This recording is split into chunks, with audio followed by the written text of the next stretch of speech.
Okay, so here's our 2024 robot project, right? And so our swerve files are in the SRC folder, subsystems here, drive. Okay, so there's a bunch of different files here. So these first three are for our gyroscope. This file came stock with this template. We don't use this, but it's still here. This is the one we use, gyro IO reel. And basically, it gets all the things for our gyroscope, right? The next important thing for the sort of code is this module.java class. And it has all of the information that is used to control different like module IOs. And just like the previous IO stuff that we were looking at, IOs are different implementations of, like for example, this specific swerve module. So in our swerve drive chassis, we have four different modules, right?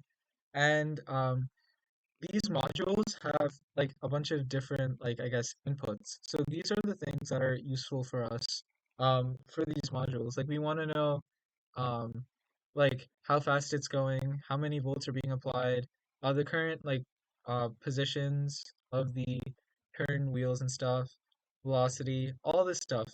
And then the main purpose of all these inputs is to use it in odometry. And that all of that like odometry math gets done in the drive.java file with like WPI what's it called? Classes. Okay. So we don't really need to worry about module IO for now. Let's get IO Spark Max. And this is basically the implementation of a module for our like Spark Maxes. So going down here, we have our two different motors. We have one for driving, one for turning. And then we have our two encoders, the drive encoder and also the um, turn relative encoder. Um, and then the absolute encoder as well. These things you don't really need to worry about. All you need to know is that they basically log the timestamp, the drive position, and the turn position in a queue. So basically, if the robot doesn't have another like I guess updated drive position, then it'll go to the last one that it had. I'm not entirely sure what it does, but it's fine. It's there and it works. Okay. And then we also have a couple of like I guess tuning things. So we can choose to invert motors depending on like I guess how it's wired and stuff. And then there's also an absolute encoder offset if our absolute encoder is off by anyway. Okay. So here in our constructor, notice how we have this int index, right? And basically we have four different I guess, modules that we can choose from, and these are different configurations for each of the modules. So let's look at this first case. So we pass in the CanSpark Max, that's the drive motor, the CanSpark Max, that's the turning motor, and then notice for all of these, they all have different IDs because these are all different motors. And then you also pass in the absolute encoder as well as the encoder offset. Okay, now once our drive and turn motors have been configured, we can basically set all of the settings that we want. So we can like set the can timeout. We can get all the encoders. Um, we can set current limits, position, and then yeah, you don't really need to worry about this. Just yeah, know that it'll work. Okay. The second like most important part of this code is the update inputs section. So that's basically where we pass in all of our different like basically like module IO like I guess out or inputs from our like subsystem. Okay. So for inputs dot drive position rad, we pass in the position of the drive encoder, and that's basically the number of radians that the module has traveled. And then you basically do the same for the velocity of the drive encoder, the applied volts, the current, and then also the same thing for the absolute position, turn position. Here, notice we're setting it to a rotation 2D because that's what's being logged there, not the double like radian value. And then there's a bunch of things here. You don't really need to worry about these things. And this is just helpful for odometry so that we know when these measurements were taken. So these are both added to a queue so we can see that. And then the rest of this stuff is pretty standard. Turn brake, drive brake. That just toggles between like turn brake mode on both the drive motor and the turn motor. And then we can also set the voltage directly. Okay, cool. So now that we've gone through this module IO code, we can look through module.java, which uses different module IOs. And basically, in here is where we have our PID controllers in order to tune the drive feedback as well as the turn feedback. And so this section of the code is responsible for like logging everything basically and also running it in closed loop control. So yeah, and also um, this section. This helps with odometry down here. And then this is one of the most important parts of the code. So this run setpoint um, method, what it does is it takes in a swerve module state and it returns an optimized state, which is basically a WPILib class that helps us, I guess, control our swerve drive better. And so based on the current position of the swerve module, it might optimize it. So basically what that means is there's this video that I was going to show you guys about optimizing swerve drive, but basically like instead of having to turn a wheel 180 degrees, what you could do is run the wheel in reverse, and that's the same as turning it 180 degrees. So like small things like that can really help you run set points like this better. That's why it's better to have them optimized. I think I was reading somewhere that in order to like change your direction by like anything, your turn motor only needs to turn by 90 degrees because you can always reverse your drive motor in order to like go in a certain direction. Okay, well anyway, um this code, there's some more of it here, and this is just used in some random like methods in our drive subsystem, so we can like get the angle of the module, get the position. We can also return a swerve module position. This is important for WPILib because it like also does like math with this stuff. I haven't really looked into it, but this is just all the example code that we got from there. And then here are our previous like odometry positions. And then, yeah, timestamps, all this stuff. Okay, now let's go. Oh, actually, I skipped one thing. This thing. I think I'll come back to this. Okay, so, uh, yeah, here's our actual swerve drive subsystem. And notice up here we have a lot of constants, mainly on this section. And basically this was just in the template code that I copied, but I updated it to have like our constants, and these constants are stored in this file, in the drive section. Okay, so we also have odometry lock. I'm not sure what that is. Probably gonna have to look into that later. We also have like our gyro stuff and then all of our different modules. So notice here like the first one's front left, next one's front right, back left, back right. And yeah. And then we also have our vision stuff. I'll get into vision a little later. Yeah, and then we also have our swerve drive kinematics. This is pretty important to like manage how our robot moves, I guess. Because um swerve drive kinematics is what allows us to basically use the joysticks to move the robot wherever we want it to go. And this just tracks like the last known positions, this too. And then this last thing, this is really important for vision. This is a pose estimator, and basically what it does is it fuses together the odometry data along with the vision data. So I'll talk more about that when I talk about this vision stuff too. Okay, so when we set up our drive train, we pass in our gyros, our modules, our vision. And so once we do that, once we assign everything, we run this thing, sparkmax odometry thread dot get instance dot start. And so what that does is this is sparkmax odometry thread, and it records a bunch of signals. I'm not sure what it does, but this is in the template code, so we're gonna stick with it. And then this stuff here, auto builder, this is something that's built into Path Planner in order to run Path Planner autos, trajectories, all that jazz. And basically, we pass in our we pass in the supplier for our current position, our pose 2D. We also pass in a method that Path Planner can use to set our current position.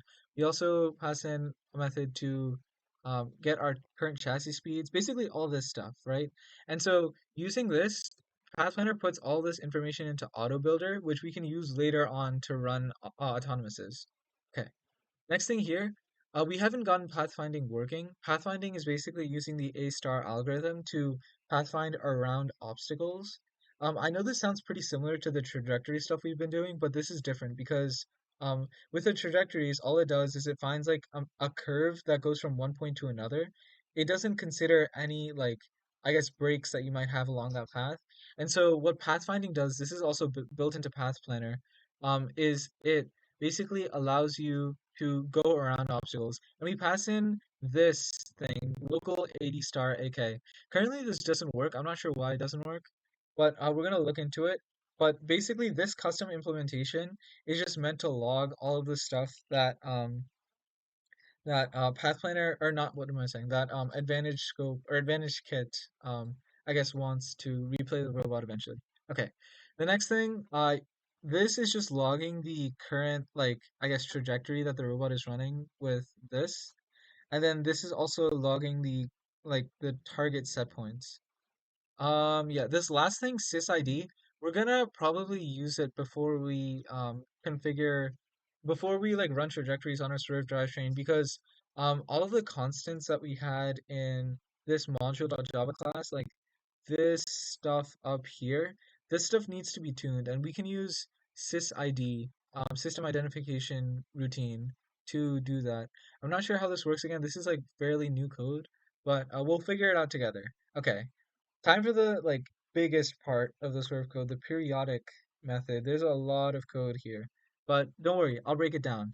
Um, yeah, odometry lock, I'm not sure what that does, but apparently it prevents odometry updates while reading data. That's nice. Okay.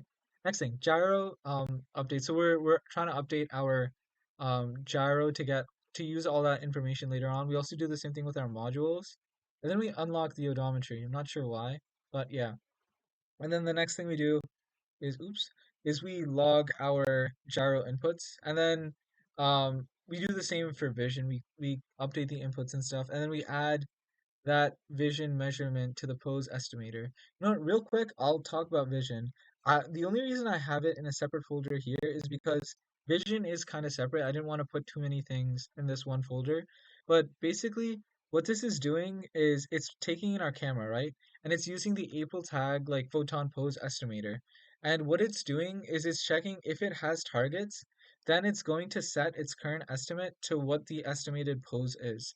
And it also it's gonna add like the number of tags it can see and the time that it saw it.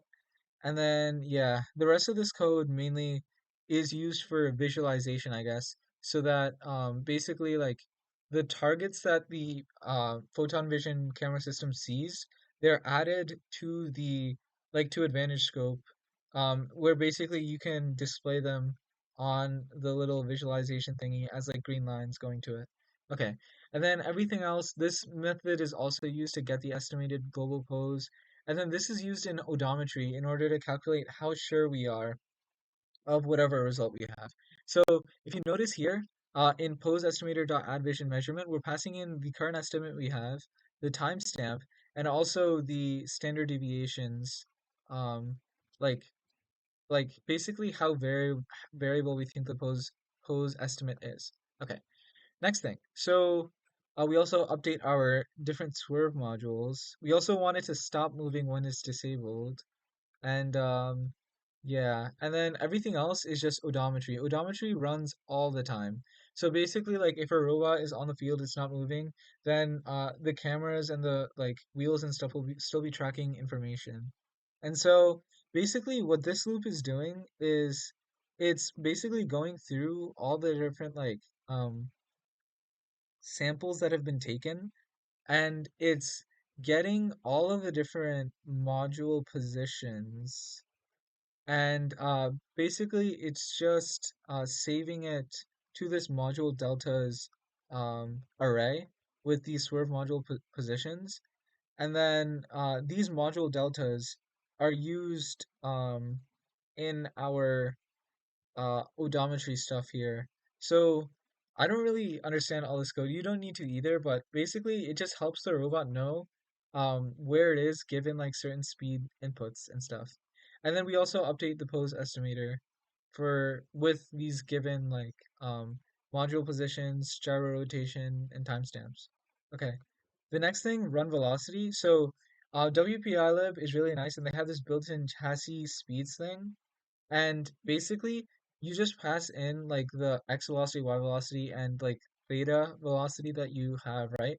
And it and you can use that to convert it to like swerve module speeds. And so we use our kinematics to turn these discrete speeds into swerve module states that are like motors can actually like turn and move at.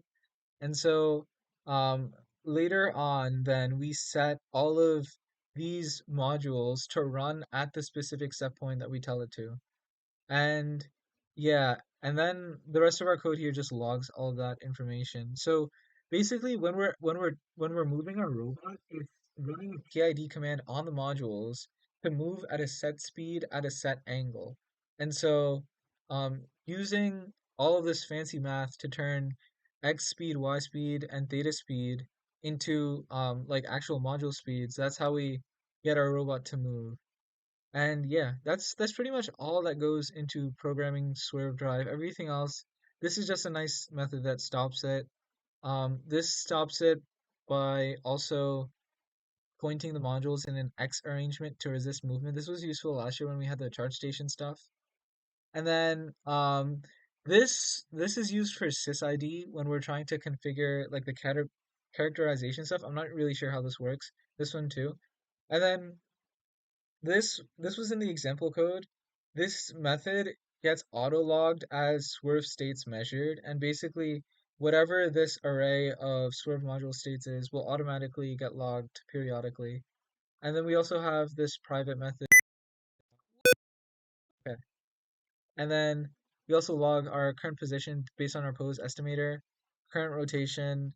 Here's a method that we use to set pose in the what's it called? Path planner stuff. Uh, Here's another method for adding vision measurements. Here's sysid. We don't really know, or I don't really know how this works. Hopefully you guys can figure this out.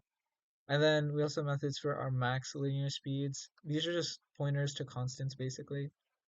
And then, what is this? This is where the modules are positioned on the robot. So this is pretty useful to know. And then the rest of the stuff here is used to configure trajectory following. Okay, so basically for any of these commands, we use auto builder. We pass in this path planner path, right? And then we pass it into this follow path like method, and that returns a command that when we run it, it'll do whatever path we send in here. And so path planner also has a bunch of other things like path find to pose. And what this does is it uses its path finding algorithm, the A star algorithm that I was saying. It avoids obstacles to go to the start of your path and run it. But this wasn't working for us before. That's why yeah. We have two versions of this. We were trying to see if it works. It didn't work. This next thing, it builds in a path planner auto based on the name string that you pass in. So all of our path planner autos, they get put into this deploy directory path planner autos. And then here are a couple of the autos we have. And so basically you can load any of these any of these autos by passing in like the name. So I could pass in get auto finger and that'll do something. Okay, so the next thing, go pose. Yeah, this is just another thing we were trying out. This wasn't working, I think. Or this might work, I don't know. Run trajectory. This is what we actually use oh, no, to run specific trajectory. Wait, that's the same thing as this. Okay, this is a redundant command. One of you guys can delete this later. But this is the code that we use to generate trajectories to go from one position to another. So in this case, this is code I wrote for amp scoring. So I kind of like hard coded in that it needs to be turned this amount, but in the future we'd want to change that. And so basically what this does is it using Path Planner, it creates a Bezier curve from these positions. So it makes like a curve basically, and then it turns that curve into a bunch of translation 2Ds, and then we can make a path planner path out of those positions, passing in our like velocity constraints and stuff, and then also our end like orientation. And then we can pass this into autobuilder.follow path, so this basically follow the trajectory, and it'll make a command to do that. Okay, that's everything that's in our swerve drive stuff. A couple of other things we have is this thing, which I don't know if we use this. Okay, I'll skip this one for now. A couple of other things we have is this drive commands.java file. And basically what this does is it handles all of the like inputs and stuff that we take in from the joysticks to drive our swerve drivetrain. And so it looks like a lot of code. Basically, these three like what's it called? Methods are basically the same thing. So for all of these, we pass in our drivetrain. We also pass in the X joystick, Y joystick, and the like theta joystick, omega supplier. And we basically figure out the linear magnitude, um, which is basically how fast forward we want it to go. Yeah, something like that. And then we pass in a linear direction. And notice here that we multiply whatever input we have by the slow mode constant. And so all of this, like if we turn on slow mode, everything will happen way slower. And so using these like linear magnitudes, linear direction, and omegas, we do some more math with it. We square these values, and then we pass that into this linear velocity. It calculates that. And then, oh, this is pretty important because this is what's it called? Method is for field-oriented drive. So this lets us know that, basically, if we're on the blue side, then don't flip it. If we're on the red side, then flip the poses. Uh, well, it's the logic's the other way around, but that's the general idea. Okay, and then what we do is we pass all of this into our run velocity thing. And remember, our run velocity takes in chassis speeds. So we use this really nice WPILib method from relative field speeds, and basically we pass in our linear velocities. We multiply it by our drive max linear speed and stuff, and we also pass in our is flip thing, and we basically get um this basically moves the drivetrain at the speed that we want it to. And yeah, this is a command that runs basically like continuously. And then this is like the same code, like all of this stuff is the same, but in this case, this is moving robot relative. So instead of using from field relative speeds, it's using from robot relative speeds. And notice how it doesn't take in the is flipped stuff. It yeah, it just takes these in, and then this would assume like when you go forward with the joystick, the robot's always going to go forward depending no matter like wait. So when you go forward on the joystick, whichever direction of your robot is forward, it's going to go that way. So even if yeah, you guys probably got that. Okay, and this last thing, this is what we were working on before. Joystick speaker point. Currently, the speaker pose is hard coded into here. And basically, what this code does is it'll look at the speaker position, right? And it'll always try to point at it. So, what I did here was we still have our like linear magnitudes and directions. I didn't change that, but I did change omega, which basically what it does is it's going to try to turn to the speaker pose. And so the way I do that is I get the difference of the current position by the speaker position. So let's say the robot's here, right? And then the speaker is here. So the difference would be like making a vector going like this, right?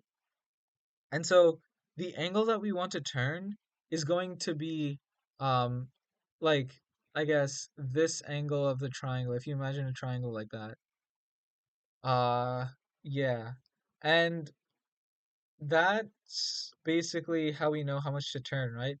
And so we can't pass in like um a set omega value. So we use an angle PID controller to basically say, let's say the robot's like pointed this way, right? And we're trying to point this way. Then what we're gonna do is as long as you're like far away from the set point, like move it towards it, I guess. And so basically this PID controller helps us get to the set position. And then all this other code is the same. And then this is from field relative speeds instead. Yeah. And so that's pretty much it. And then here's this thing to toggle slow mode. I've been yapping for a while now. I think I'm done. And then yeah, you pass in all your little drive, drive, module IOs, all that stuff. More path planner logging things. Uh, Here we pass in the autos. So here's Thinger, like I was saying before. And then here are our button bindings. So by default, it's going to be on joystick drive. And then if you press A, then it's going to be it's going to point to the speaker. If you press X, then it'll run the pose to go to the run the command to go to the amp. Okay, that's pretty much it. You guys know how to simulate, right? You just click that, simulate. Also open up Advantage Scope, and then oh, this is gonna take a while. But yeah, you simulate like that. One of the things I want you to do before we actually run our code on the robot, you need to make sure that all of our hardware is up to date, like the firmware and stuff. So make sure to flash all the CanSpark Maxes and RoboRio if you can. Um, yeah. Oh, this is incorrect. It should be gyro IO. Oh, gyro IO wheel. And then I don't think we need this. Yep. Oopsie. I made a mistake. Let's see. Wait, what? Oh, I guess I haven't implemented this with. Oh, no, it does. Uh-oh. Reason I imported? It's private. It's private. Why is this private? Oh, I think I canceled this. Wait, let me simulate it again. I don't know why that was private. That should not be the case. Okay. Anyway, here's Advantage Scope. Open an a layout. And so you just go to 2024 robot, this Advantage Scope folder. Let me boot up the SimGUI real quick. Then go to Advantage Scope. Our robot CAD is here, so if it's not an Advantage Scope for you, then you can add that in yourself. So the way you do that is, okay, now I'm connected to the simulator, you can go here and do that. Um, you go to Show Assets folder like that, and then you know that folder we saw before with the CAD? You can copy it in here. I already did that, it's here. And so that has the CAD files as well as configuration. Okay, so 3D field, uh, teleoperated, keyboard. Okay. So when you have a joystick, you don't need to be pressing this robot simulation thing constantly. You can just move it around. But I have a keyboard, so I can't do that. Wait, what was the thing? X? Okay, so now I just ran the amp trajectory, so now I'll move to the amp. And then if I want to see the vision stuff, there, boom, and then vision target. And now you can see all the lines going to those vision targets. And there's our align to speaker command. Yeah, and then vision's working. Yeah. All right. See ya.